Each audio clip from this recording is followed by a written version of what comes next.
લીમખેડા ખાતે આજે ભારતીય જનતા પાર્ટી દ્વારા વિધાનસભા લીમખેડાનું નવા વર્ષનું સ્નેહ મિલન કરવામાં આવ્યું।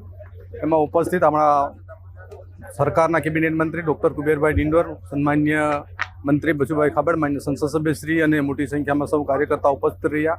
નવા વર્ષમાં ભારતીય જનતા પાર્ટીના કાર્યકર્તાઓ દર વર્ષે જેમ આ વર્ષે પણ નવું વર્ષ નું સ્નેહ મિલન કરવામાં આવ્યું અને આવનારા દિવસોમાં ભારતીય જનતા પાર્ટી આ વિસ્તારમાં બહુ સાથે મળીને આવનારા કાર્યક્રમો સફળ રીતે કરે એ દિશામાં કાર્યક્રમ કરે, એટલા માટે સૌ કાર્યકર્તાઓના માધ્યમથી આજે મળવાનું થયું।